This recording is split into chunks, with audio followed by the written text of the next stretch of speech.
Le DAF Fresh Morning, c'est 104.5 tonnes de bonne humeur. Tous les matins sur Urban FM, la meilleure radio de la capitale.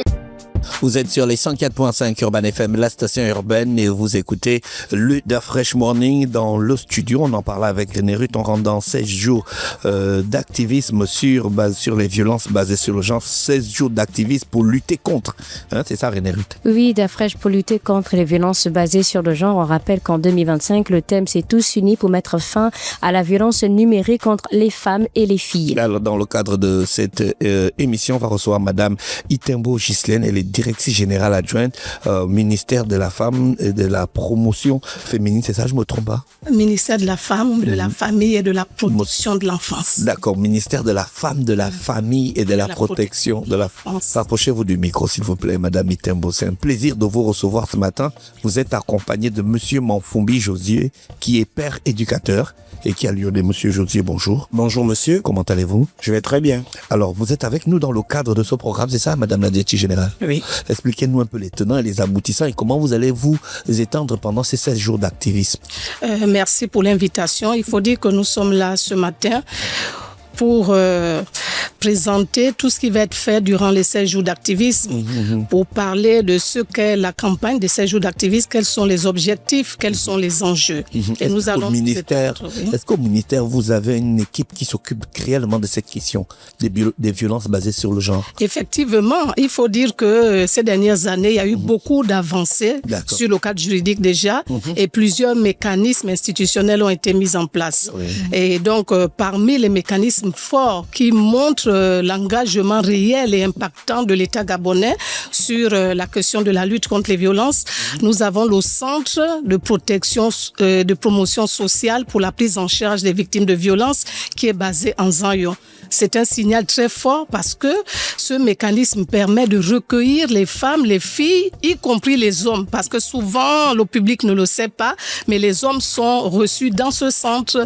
Voilà. Et ce centre a vocation de recevoir, d'accueillir, d'accompagner les victimes, que ce soit dans la prise en charge juridique, judiciaire, la prise en charge psychologique et tout ce qui est réinsertion sociale. Avant, c'était les violences faites aux femmes. Vous êtes passé de violences faites aux femmes aux violences basées sur le genre. C'était pour accueillir les hommes au centre. C'était une stratégie. Il faut dire que la question est pertinente. Il faut dire que le passage des violences faites aux femmes aux violences basées sur le genre, c'est d'abord pour inclure les filles. Oui. Voilà, parce que nous savons que à l'échelle internationale ou nationale, beaucoup de jeunes filles sont de plus en plus victimes de violences. Donc c'était déjà pour inclure les filles. Et comme nous sommes dans une société où on parle de la famille, on ne pouvait pas axer les actions uniquement sur les femmes et les filles sans prendre en compte les hommes. Mais en fait, ce qui a peut-être fait qu'il y ait plus ou moins, on va dire, un retard ou bien une non prise en compte entre guillemets des hommes, c'est simplement que les hommes, du fait de la culture, ont du mal à dénoncer les violences dont ils sont victimes. Oui. Ce n'est pas que le gouvernement ou le ministère en charge des questions des femmes n'ait pas voulu ou ne veut pas s'appesantir sur les violences faites aux hommes. C'est simplement que les hommes, à cause de l'éducation reçue, selon laquelle l'homme est le sexe fort, voilà, un homme ne doit pas pleurer, un homme doit être fort face à toutes les situations. Et donc, quand il subit les violences domestiques, conjugales ou familiales, il a du mal à venir se présenter au centre.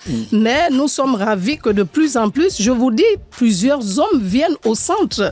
Et même, je ne sais pas si je peux vous donner les chiffres pour montrer l'ampleur, justement.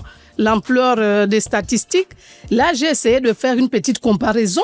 Vous avez dit pourquoi nous voulons insister sur les 16 jours d'activisme. Mais parce qu'au niveau du Gabon, il y a une persistance des violences. Ah bon, hein? Je vous le démontre. En 2015, le ministère en charge de la femme a mené une enquête nationale. Et l'enquête nationale a démontré que 54,3% de femmes ont subi des violences depuis l'âge de 15 ans. Donc, sur les 1263 personnes qui avaient été enquêtées à l'échelle nationale, 800 sont des femmes et 800 femmes ont dit avoir subi des violences. Violence physique? Toute violence confondue. Maintenant, je vais vous donner les chiffres spécifiques.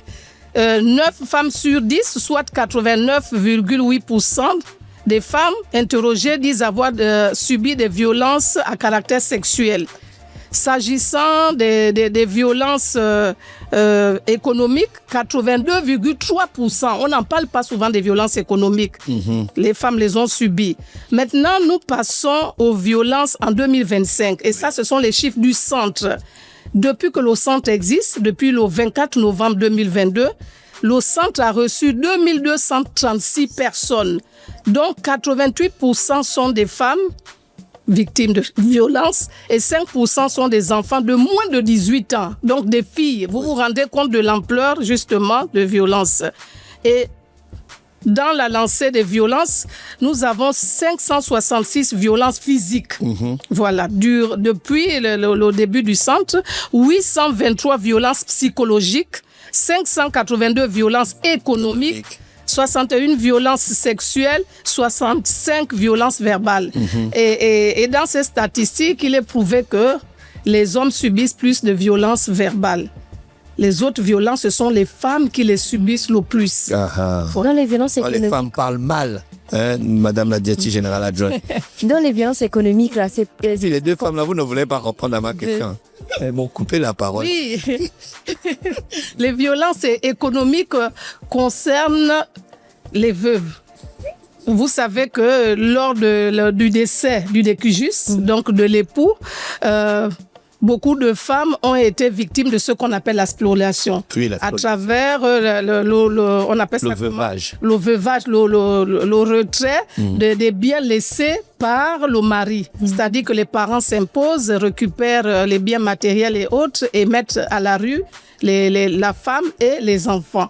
Donc la violence économique qui n'est autre que la privation de finances ou de ressources financières envers la femme notamment, puisque c'est le cas aujourd'hui, est une violence qui mérite d'être vraiment vulgarisée. Je vous prends un exemple. J'ai vécu une anecdote que je vous partage ce matin. J'avais été à une réunion de haut niveau avec des hommes de certaines fonctions. Et là, on a posé la question à ces hommes-là, si votre fille, voilà, est mariée et que son époux l'interdisent de travailler, ça c'est une violence économique. Mais les hommes qui étaient là se sont levés comme un seul homme pour dire non, moi j'ai investi sur ma fille, je ne peux pas accepter que ma fille ne travaille pas alors que j'ai investi dans ses études. Mais la première question qu'on leur avait posée, c'était de savoir est-ce que vous êtes pour que votre femme ne travaille pas? Mais là, quasiment tous ceux qui étaient là ont dit oui, moi si j'ai beaucoup de moyens, pourquoi ma femme va travailler? Pourquoi devrait-elle travailler? Je peux lui donner un salaire, elle reste à la maison. Mais ce que les hommes oublient, c'est que quand on parle de travail, on ne parle pas seulement de ressources financières. C'est ce qu'on met devant, c'est vrai. Mais il y a aussi l'épanouissement, il y a la santé mentale, le fait d'aller travailler, de sortir du cadre familial, de sortir des charges ménagères et autres. Ça fait que la femme est épanouie psychologiquement, moralement. Et vous aurez même une femme plus épanouie à vos côtés. Et pourquoi c'est assez répandu alors c'est vraiment répandu alors qu'il y a des campagnes de sensibilisation? Ne veulent pas que je parle. C'est répandu. C'est répandu parce qu'il y a une forte dépendance de certaines femmes. Vous voyez, la violence économique. Et pour vous dire, c'est la dépendance économique crée le lit des violences. Parce que si une femme n'est pas indépendante économiquement, si elle n'a pas ses propres ressources, qu'est-ce qui va se passer? Si elle est face à un époux, à un bourreau, voilà, à un auteur de violence, elle aura du mal à s'en défaire. Je vous prends un autre, j'aime parler avec des cas pratiques. Je suis en train de subir des violences depuis que vous êtes là, vous deux. Vous me violentez. Vraiment, excusez-nous. Excusez-nous, c'est tellement passionnant d'en parler et c'est tellement fort. Une dame qui allait jusqu'à dire à une de ses voisines qu'elle préfère rester dans le foyer de son époux où elle est maltraitée. Mais comme elle vit bien, le monsieur a des moyens, elle mange bien, au lieu de retourner chez sa mère dans la maison familiale où elle ne mangerait que les feuilles de manioc. Donc vous voyez déjà le mental de la personne. cette femme ne sait pas qu'elle-même peut changer sa situation. Nous faisons des campagnes, nous sensibilisons sur l'autonomisation économique des femmes. C'est la base même pour sortir des violences. Dans les 2236 victimes, est-ce que certains portent plainte? Oui. Notamment les femmes, on a dit 88% des femmes sont des victimes dans les 2236. Est-ce qu'elles portent plainte? Ou bien viennent seulement au centre? Oui. Il faut dire que là aussi, c'est le problème que nous rencontrons. Vous savez, les pesanteurs socioculturelles, le poids du silence, la pression familiale, toutes ces choses font que plusieurs femmes qui viennent au centre pour dénoncer. Ce qui est bien, c'est qu'elles viennent dénoncer. Vous voyez le chiffre, elles viennent, oui. On ne sait, mais là encore, le centre est basé dans le Grand Libreville, vous voyez. Elles viennent, elles se déplacent. Mais maintenant, pour passer de la dénonciation à la plainte, à l'aboutissement, il y a un fossé. Parce que les femmes se découragent. Comme je citais déjà, la pression familiale, voilà. Est-ce qu'on convoque le mari lorsque la femme vient se plaindre? Est-ce que vous écoutez le mari? Est-ce qu'elles ont compétence à convoquer le mari? Vous convoquez les maris au centre? Oui, mais il n'y a pas que le centre. Pour vous dire déjà que parmi les mécanismes, nous avons les cellules d'écoute. Nous avons 3 cellules d'écoute au sein du ministère de la Femme. Nous avons la cellule d'écoute de la Direction générale de la famille qui prend en charge les jeunes filles mères, les jeunes garçons pères, les personnes âgées. Nous avons la cellule d'écoute de la Direction générale de la protection de la veuve et l'orphelin qui reçoit justement, comme l'animatrice demandait tout à l'heure, les veuves, les orphelins. Et nous avons la cellule d'écoute de la Direction générale de la promotion de la femme et du genre qui reçoit les femmes, les hommes. Donc quand ils viennent, la première chose, c'est d'abord l'écoute. Ensuite, nous passons à la médiation familiale. C'est par rapport à cette médiation que nous invitons les hommes, les époux, les conjoints. Voilà, parce que nous sommes le ministère, ne l'oublions pas, de la famille. Nous ne sommes pas là pour encourager les séparations ni les divorces. Donc, nous agissons d'abord pour l'amiable. Maintenant, quand la violence est tellement forte, c'est-à-dire que ça dépasse des proportions normales, allant vraiment sur la menace de la vie de la femme, en l'occurrence, là... On fait intervenir la justice. Oui. Mais avec l'engagement de la femme, parce que c'est elle-même qui doit porter plainte. Mais malheureusement... C'est elle qui doit suivre le processus. Oui, mais elle est accompagnée par les mécanismes, parce qu'au centre, on a les psychologues, les juristes, les avocats, on travaille avec tout ce monde-là. Il y a même une assistante. Vous travaillez aussi avec les pères éducateurs, monsieur Manfumbi, c'est ça? Oui, il travaille aussi avec... Pourquoi c'est écrit père éducateur UOB?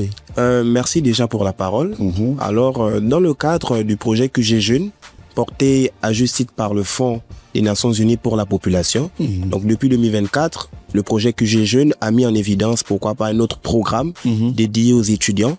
Et cela a fait l'objet notamment du recrutement de 5 pères éducateurs qui sont des relais du Fonds des Nations Unies pour la population en vue de mener des campagnes de sensibilisation et de mener, pourquoi pas, des actions concrètes auprès des étudiants, parce qu'il faut le rappeler, en République gabonaise, nous sommes à près de 68 000 étudiants. 68 000 étudiants? Oui, en effet. Et à toute la République gabonaise. J'ai pensé du juste UOB. En fait. Mais à l'UOB, cette année, on est à près de 34 000 âmes. Parce que avec l'ajout d'une nouvelle faculté, en l'occurrence la faculté des sciences, et la décision des plus hautes autorités de ne plus orienter à juste titre les nouveaux bacheliers uniquement vers l'extérieur, donc l'université Omar Bongo a une massification d'étudiants assez importante.